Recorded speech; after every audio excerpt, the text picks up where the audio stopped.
Hola, esperando que se encuentren bien. Vamos a realizar la ayudantía número 2 de flotación de minerales. Este semestre andamos bastante cortos y cortas de tiempo considerando el semestre anterior, entendiendo que ya no está esa semanita de vacaciones.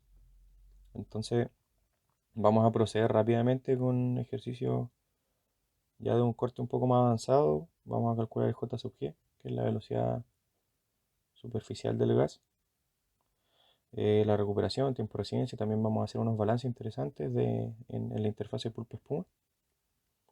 Así que sin más introducción, pasemos directo a lo que nos convoca. El ejercicio número uno, una flotación primaria, donde tenemos un circuito de 9 celdas con aire forzado.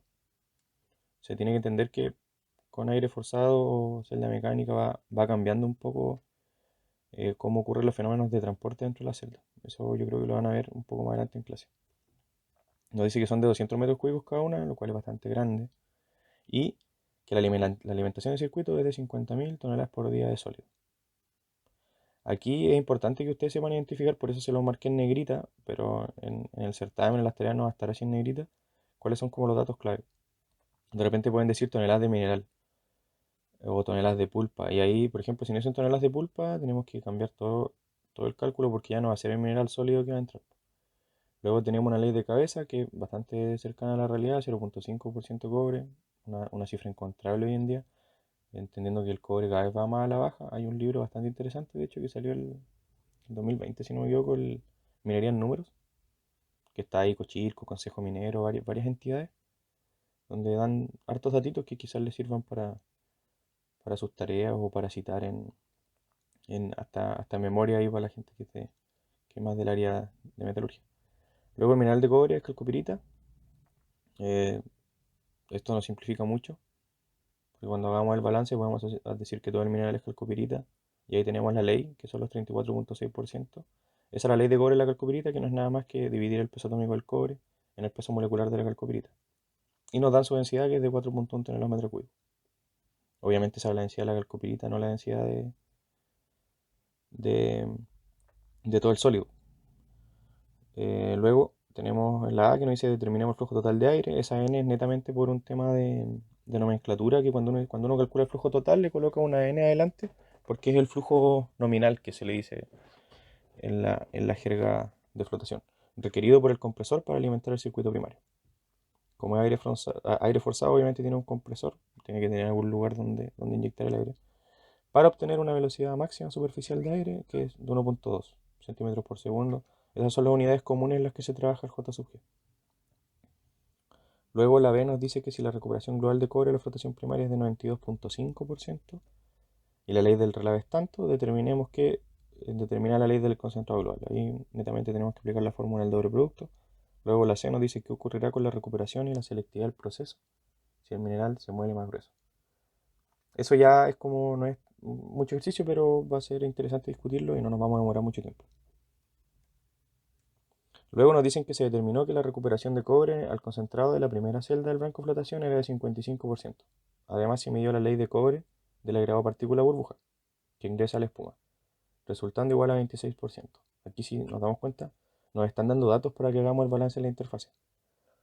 Luego la D nos dice, asumiendo que no hay pérdida de mineral colectado en la espuma y que solo existen dos especies, que sería calcopirita y ganga, determinar las toneladas por hora de ganga colectada por asociación de mineral.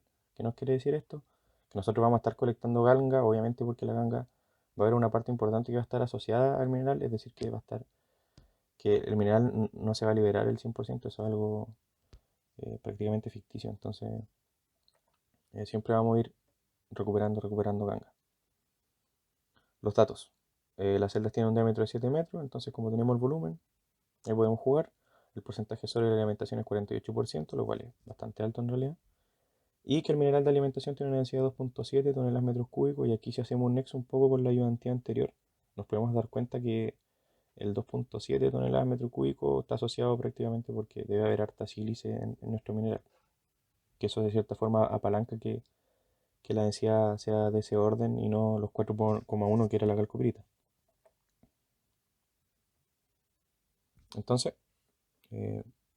bueno, aquí la tablet tuve una actualización de sistema y no me deja meter el lápiz como me gusta a mí, pero vamos a entrar con un lápiz un poquito más fino, entonces ahí mi letra se ve más fea, pero bueno, ojalá se entienda. Cualquier cosa lo vemos el viernes y lo reclamos por correo. Entonces tenemos la letra A, ¿cierto? Que vamos a partir con el J sub G. La definición del J sub G es igual al caudal del aire, y eso va a estar dividido en el área transversal. ¿A qué me refiero con el área transversal? El área de la superficie de la celda. Entonces aquí nosotros podemos despejar el caudal del aire o el flujo de aire, como quieran llamarle. Va a ser igual al J sub G por el área transversal. Entonces, como a nosotros nos daban los datos de cuál era el volumen y también nos dan el diámetro, aparte sabemos que la celda mecánica o sea que las celdas en realidad de flotación actualmente, de flotación primaria, son cilíndricas las convencionales. ¿Por qué me refiero con las convencionales? A las mecánicas, las de aire forzado. En el fondo el profe se enojaría si me escuché diciendo esto, pero son un tambor grande donde ocurren todos los fenómenos que nosotros estudiamos. De hecho, cuando me pongo más pesado les digo tarros. Para todo usamos tarros, puros tarros, en eso se hace en ingeniería, usar tarros y ver qué pasa dentro. Entonces, tenemos el caudal del aire, que era dato el J sub G, ¿cierto? Que eran los 1,2 centímetros por segundo. Aquí le vamos a ir poniendo los corchetes, por orden más que nada. Y vamos a ir haciendo las conversiones muy, muy ordenado. Entonces, aquí tenemos, son 3600 segundos, equivale a 1 hora, ¿cierto? Luego eso lo vamos a transformar a metro también. Entonces, un metro va a equivaler a 100 centímetros.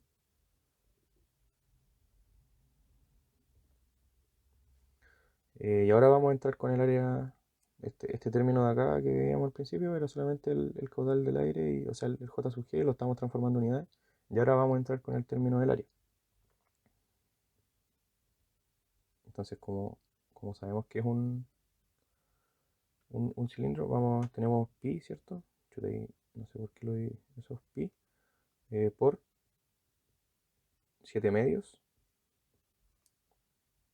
al cuadrado, que eso vendría siendo el radio, ¿cierto?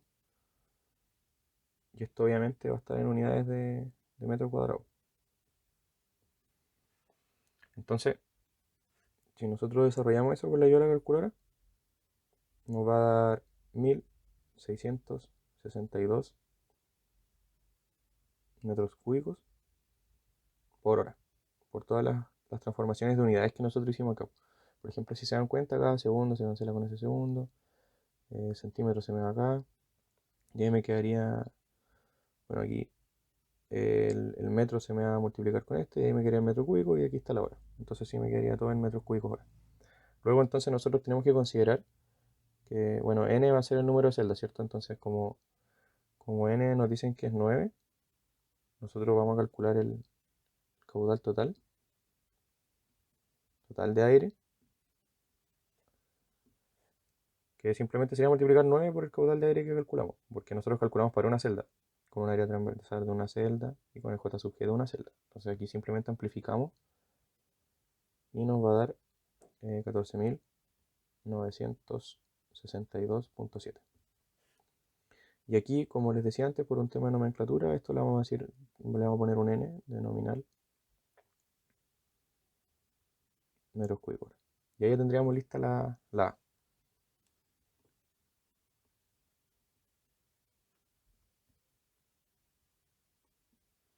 Entonces, la B es bastante simple, la B es rapidita porque es aplicar la fórmula de doble producto que ustedes ya la conocieron. Entonces, vamos a entrar rápido a la B, que nos dice que la recuperación se puede plantear de esta forma, solamente con las leyes. Que por ahí me acuerdo que la ayudantía, el Menichetti hizo la pregunta de dónde se obtenía, y no es nada más que que es un juego entre el balance global y el balance por componente, ahí uno reemplaza y puede obtener la ley. Entonces tenemos la concentrado partido en ley de alimentación menos de, de la escuela, y la ley de concentrado menos la ley de la escuela.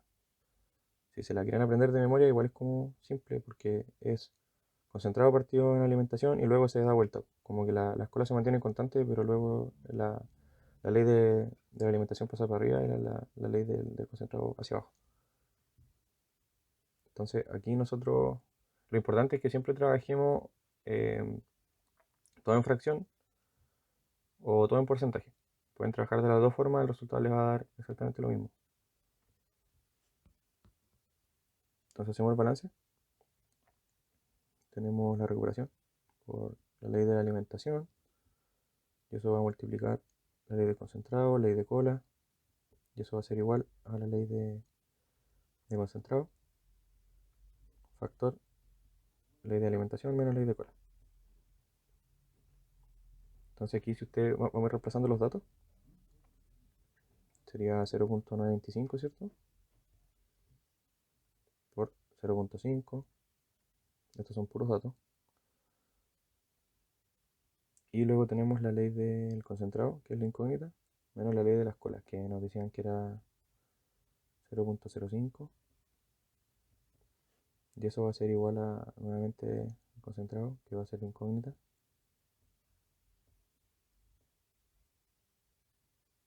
Aquí 0.05, ahí un puntito. Bueno, entonces después si ustedes desarrollan eso, les va a dar que, bueno, lo multiplican por 100 obviamente, les va a dar que la ley de concentrado es 1.85%. No se asusten, este ejercicio me salió a mí cuando yo lo di en el certamen, y me acuerdo que muchos compañeros míos lo tuvieron malo porque se asustaron cuando les dio una ley de concentrado tan bajo. Entonces, si los números calzan, por último verlo de nuevo, pero no se asusten. Entonces nosotros aquí podemos concluir que la ley de concentrado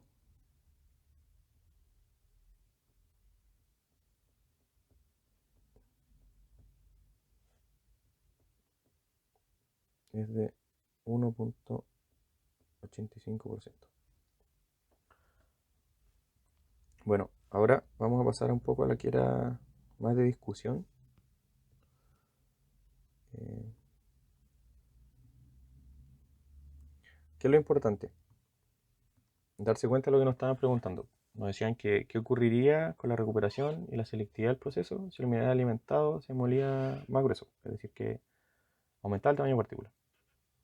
Entonces, si el mineral se muele más grueso, va a implicar que las partículas van a tener un mayor tamaño. Y asumiendo que la densidad es uniforme en todo el mineral, ¿cierto? Como van a ser de un tamaño más grande, la gravedad específica va a ser mayor. Y que al formar el agregado partícula burbuja, va a aumentar demasiado el peso. Recordar que las partículas flotan por un balance de fuerzas, ¿cierto? Bueno, además de todas las condiciones físico-químicas que tienen que cumplirse, también está ese balance de fuerza, donde tenemos, vamos que está una burbuja de aire, ¿cierto? Entonces aquí nosotros vamos a tener aquí vamos a tener el mineral, idealmente calcopirita, ¿cierto? Calcopirita, esto puede ser aquí también. Entonces, nosotros hacia arriba vamos a tener el empuje, acá vamos a tener la fuerza roce, y hacia abajo vamos a tener el peso. Entonces, si el peso va a aumentar mucho, la partícula no va a flotar. Entonces, al aumentar demasiado el peso, mientras este agregado de partícula burbuja es transportado a la superficie, va a llegar a tal punto en que el empuje no va a ser suficiente. ¿Y qué implica que el empuje no sea suficiente? Que las partículas no van a flotar o que simplemente colapse el agregado de partícula burbuja.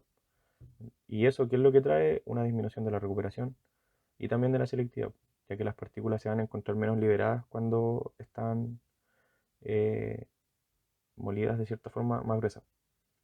Ahora, haciendo como un resumen, podemos decir muy a grandes rasgos que si se muele más grueso, vamos a tener una menor liberación. Y eso va a implicar que disminuya también la recuperación y la selectividad. También lo que les mencioné anteriormente, por el tema del peso, se puede colapsar la burbuja. Bueno, esto de hecho está estudiado. Hay una curva que se llama la curva del elefante, que no me acuerdo si el profe la pasaba en clase o si lo veían en beneficio, pero era algo de este estilo, donde en el eje Y ustedes tenían la recuperación, ¿cierto? De hecho es con calcopirita, y acá en el eje X teníamos el diámetro de partículas, esto generalmente en micrones. Entonces había una curva que era como de este estilo, era algo así, como un elefante, después hacia abajo. Entonces por aquí aproximadamente, me acuerdo que era entre los 20 a los 100 micrones donde está el punto óptimo de recuperación. Y luego más abajo teníamos una caída importante y hacia arriba también. Ahí podemos ver varios efectos como el arrastre de finos y otras cosas. Pero en general, eh, con este resumen, al menos yo les consideraría la respuesta correcta, incluyendo ojalá un dibujito, una explicación del balance. Bueno, ahora vamos a pasar con la siguiente,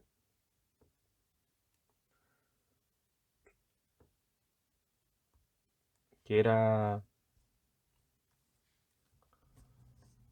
nos preguntaban que se determinaba la recuperación de cobre concentrado de la primera celda en el banco de flotación. Era de 55%. Además, nos decían que la ley de cobre se medía al agregado partícula burbuja que ingresaba a la espuma, resultando igual a 26%. Entonces, asumiendo que no hay pérdida de mineral colectado en la espuma y que solamente existían dos especies, que si la calcopirita y la ganga, se determinan las toneladas por hora de ganga colectada por asociación del mineral. Entonces,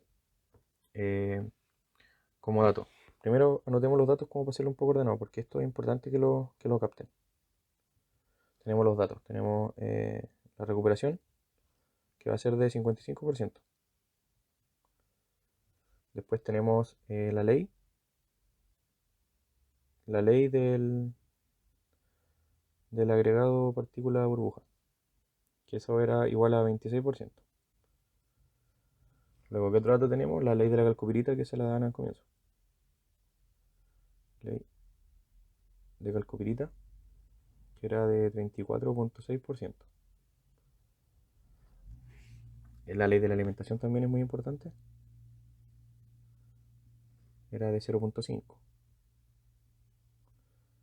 Y el otro dato era la alimentación, que nos decían que el sólido que ingresaba iba a ser de 50.000 toneladas por día. TPD es toneladas por día. Entonces, eh, como nos decían que solamente habían dos especies, podemos, bueno, y por un tema igual del reactor que estábamos utilizando, nosotros podemos hacer como el siguiente diagrama para entender un poco la situación. Esto asumiendo que es una celda, ¿cierto? Vamos a hacer un cuadradito nomás. Y aquí vamos a exagerar la espuma, pero la espuma en una flotación eh, Raffer son del orden de los centímetros, 20 centímetros. De hecho, en la flotación en columna, el rango de espuma, no sé, pues como entre 100 a 150 centímetros. Pero aquí, por términos de aprendizaje, es mejor maximizar el dibujito, exagerarlo. Tenemos la pulpa, tenemos la espuma arriba. Y aquí, obviamente, vamos a tener balance de fuerza, ¿cierto? En la partícula. Van a haber muchas de estas partículas intentando subir. Y otras que aquí van a bajar. Entonces, esta es la interfase. Interfase pulpa-espuma. Eso es importante tenerlo en claro. Luego, entonces, ¿qué es lo que hacemos nosotros? Decimos que tenemos una entrada, ¿cierto? Y aquí tenemos el concentrado y las colas. las colas van a salir por abajo, en este tipo de celda convencional. De hecho, hay veces que se taponean acá abajo. Pero eso lo vamos a ver más adelante.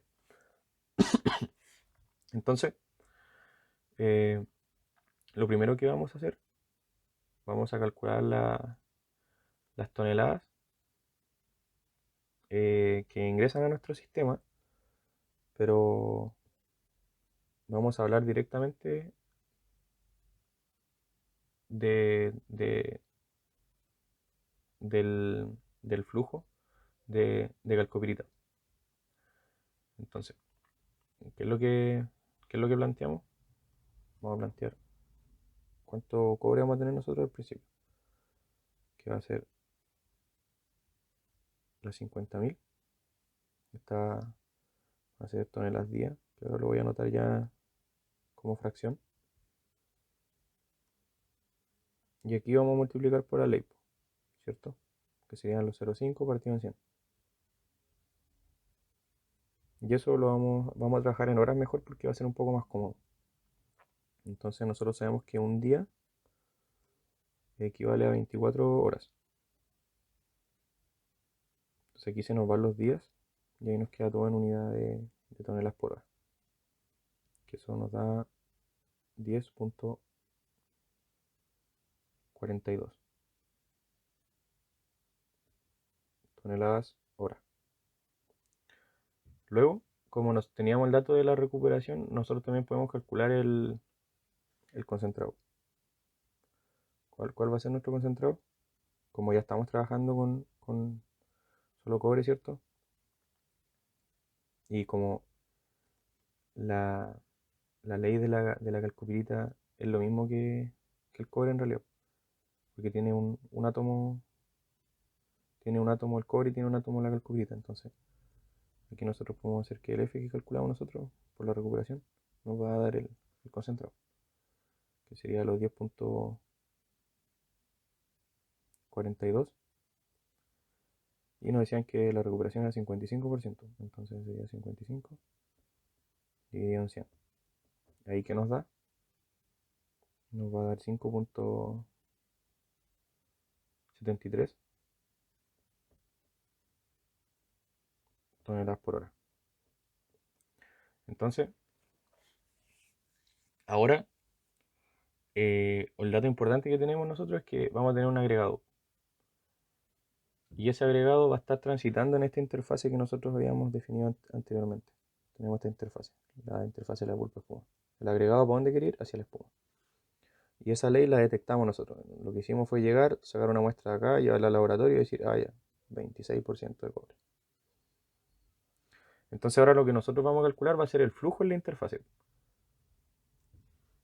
Esto yo lo voy a anotar con palabras.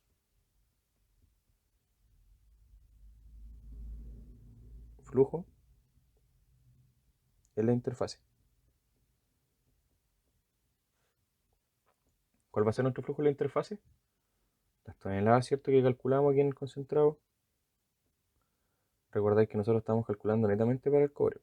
Eso lo dejamos bien clarito, ¿cierto? Anteriormente. Entonces ahora nosotros vamos a dividir por la ley y nos va a dar el flujo total. La ley era 26%, entonces lo coloco 0,26 de forma directa. Esto va a seguir en unidades de toneladas por hora. Y eso nos va a dar 22,04 toneladas por hora. Ahora, vamos a hacer un pequeño repaso. La idea es que nadie se pierda cuando haga esto porque es muy importante.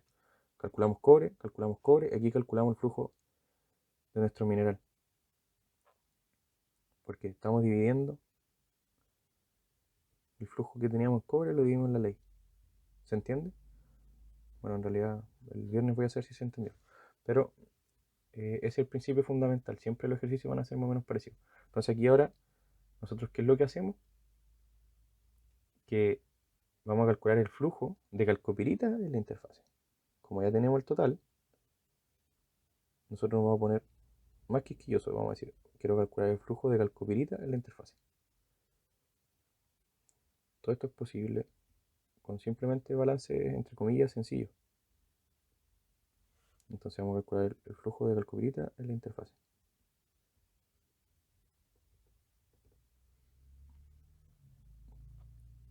¿Y eso cómo lo hacemos? Multiplicando, o sea, dividiendo en realidad el flujo que habíamos calculado antes para el cobre, dividiéndolo, ahora no en la ley del agregado, sino que en la ley de la calcopirita. Entonces nosotros de esa forma vamos a tener nuestro flujo de netamente calcopirita, y la diferencia nos va a permitir saber lo que nos preguntaban, que en el fondo era saber cuántas toneladas por hora de ganga colectada por asociación en el mineral vamos a tener. Aquí tenemos 16.56 toneladas por hora. Entonces, este es nuestro flujo prácticamente ideal. Esto si solamente colectáramos calcopirita, si no colectáramos nada más. Entonces el delta nos va a dar el flujo de ganga en la interfase.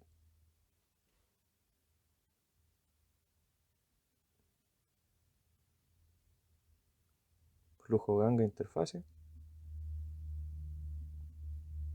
va a ser igual a la diferencia de esos dos. 22.04 menos 16.56. Y eso nos va a dar 5.48 toneladas por hora de ganga. Esto es asociado, obviamente. No es ganga 100% liberada. Y con esto ya tenemos desarrollado el ejercicio número 1, que si mal no recuerdo, en su totalidad apareció en el certamen 1 del 2019. Bueno, entonces el ejercicio número 2, la flotación SAC del teniente, es una división de Codelco que es la que aporta un poquito más del 50% de la producción de cobre que pasa al arca fiscal, así que no es menor. Tenemos una planta de flotación SAC, posee un circuito de flotación Raffer compuesto de 4 bancos en paralelo, 7 celdas de 130 metros cúbicos cada una. El flujo de pulpa es de 3.600 toneladas por hora. Si se dan cuenta, aquí no dice flujo pulpa. Obviamente hice las dos cosas para que puedan ver el cambio y cómo varía el ejercicio. Tienen un 39% sólido y una ley de cobre del 1%. Una ley bastante optimista. Bueno, la verdad el teniente trabaja con leyes altas hasta el día de hoy. Y el inciso A nos pide calcular la densidad de la pulpa, flujo total de la alimentación, si la densidad es 2.7. Después calcular el tiempo nominal de residencia al interior de cada banco. Esto es importante porque aquí vamos a calcular el flujo nominal de residencia, o sea, el tiempo nominal de residencia para cada banco. Generalmente después cuando ya pasemos a lo que son los modelos cinéticos, nosotros vamos trabajando por celda. Luego, estimar el flujo de aire en metros cúbicos hora necesario en cada celda para obtener una velocidad superficial de 1.5 centímetros por segundo. Considerar que el área de flujo de la interfase de pulpa-espuma es de 20 metros cuadrados. Ahí ya como que nos dan todos los datos para llegar y aplicar la fórmula directamente. Y finalmente la D, estimar el flujo másico transportado por flotación verdadera a través de la interfase de pulpa-espuma. En la primera celda de cada fila, si se midió que la densidad aparente del agregado partícula de burbuja es 0.035 toneladas metros cúbicos. Ya, este vamos a ir un poquito más rápido porque ya debiesen haber captado un poco el ejercicio anterior. Así que vamos directamente a desarrollar. Ya, entonces, en primer lugar, como el ejercicio parte distinto, nos dan el caudal de alimentación, nosotros lo que vamos a hacer es calcular al tiro la densidad de pulpo. Y esta formulita les va a servir mucho. La van a ocupar yo creo que durante toda la clase. Que es la misma fórmula que se vio en la ayudantía anterior, ¿cierto? Tenemos el 100, luego porcentaje sólido, dividido la densidad del sólido, más el porcentaje del líquido, que simplemente por grado de libertad sería 100 menos el porcentaje del sólido, dividido en la densidad del líquido. Entonces eso, vamos pasando los datos. Tenemos que el porcentaje sólido era 39, la densidad nos decían que era 2.7. Esto tenemos que trabajarlo en toneladas metro cúbico o gramos por centímetro cúbico, gramos por ml son unidades equivalentes. Entonces 100 menos 39 sería 61. Y eso dividido, obviamente aquí vamos a asumir agüita en condiciones estándar, densidad igual 1. Esto obviamente va a estar en toneladas metros cúbicos, que son las unidades que nos nos convienen para trabajar y eso nos da 1.325.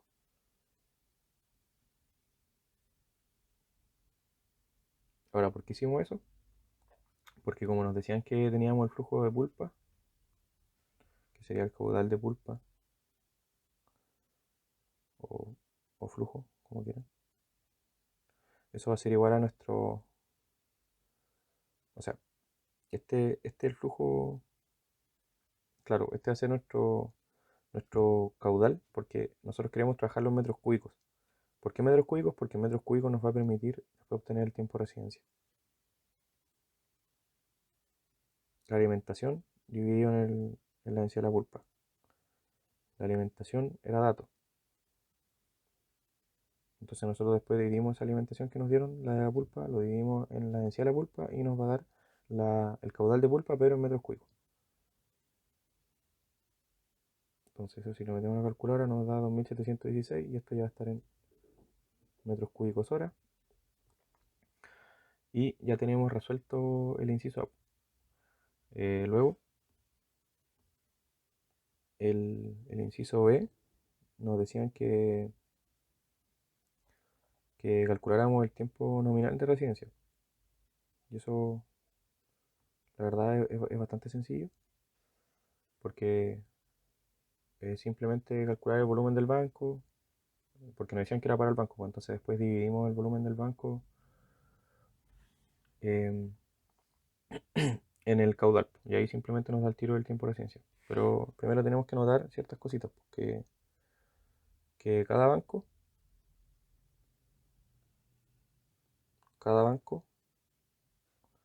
tiene 7 celdas. Entonces el volumen del banco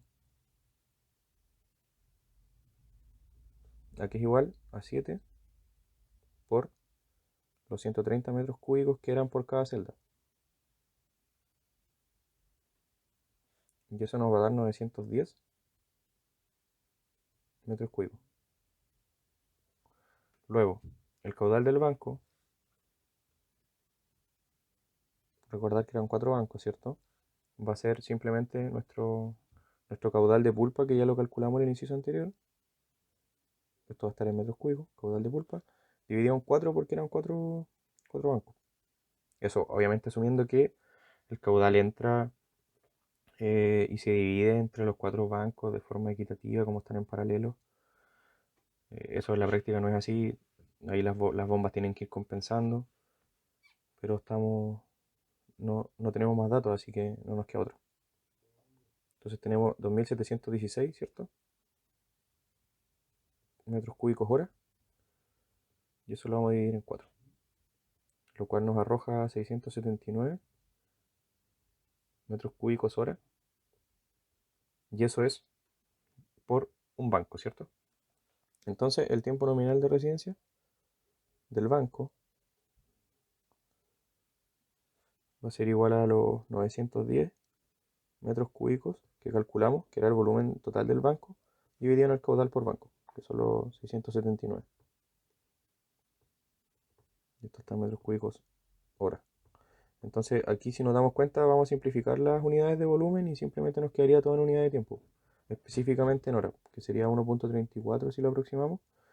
Y aquí, ¿qué es lo importante? Que lo pasemos a minutos, generalmente se trabaja en minutos. Entonces eso va a ser multiplicar por 60, ¿cierto? Haciendo la equivalencia tenemos que 60 minutos equivalen a una hora. Entonces aquí nosotros nos podemos sacar las horas de encima y eso va a ser igual a 80.41 en minutos. Si se dan cuenta, igual es un tiempo más o menos alto, pero si lo dividimos por celda no es tan alto.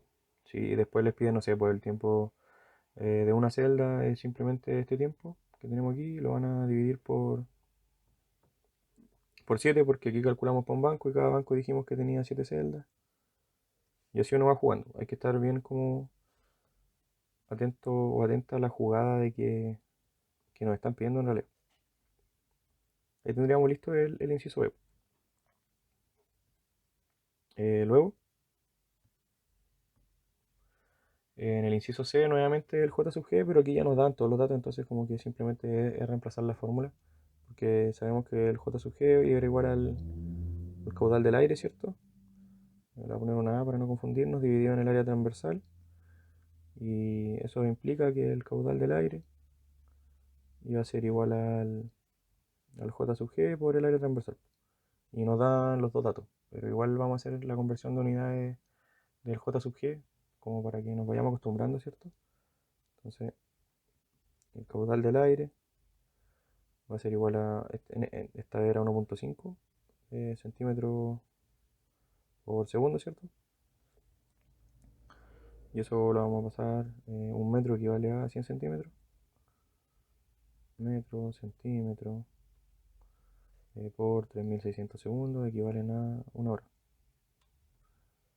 Aquí segundo, hora, esto es muy física 100. Y luego el área transversal que era datos, decían, de cajón nos decían es 20, listo, 20 metros cúbicos, 20 metros cuadrados. Y eso nos da, si lo multiplican, nos va a dar 1080 metros cúbicos hora.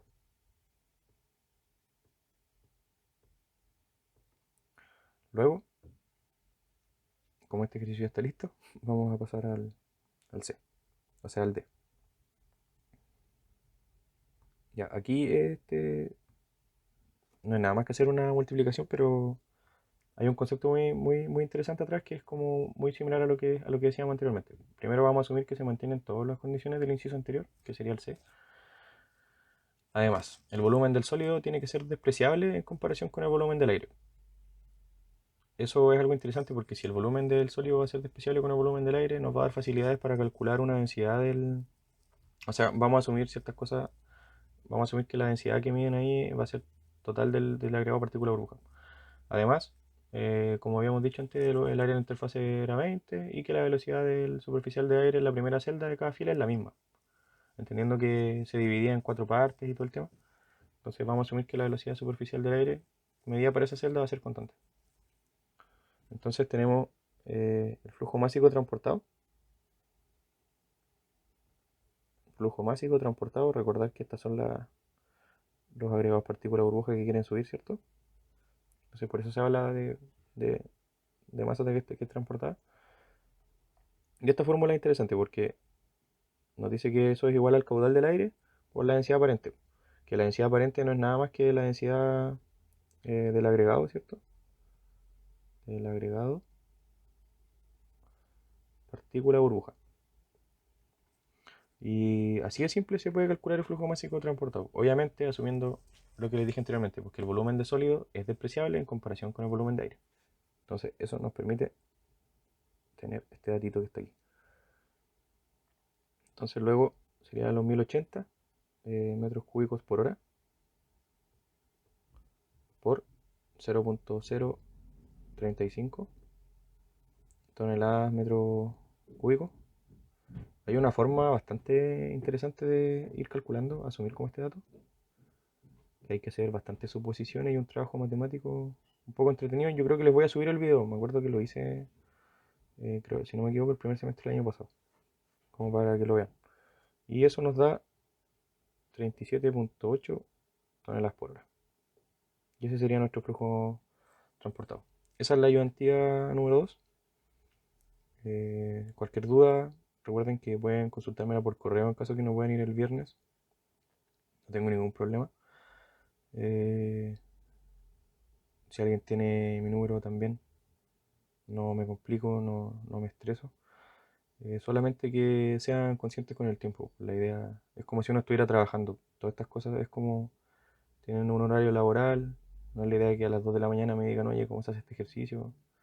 Ahí simplemente voy a hacer el loco, no voy a responder. Pero mientras me preguntan durante el día no hay ningún problema.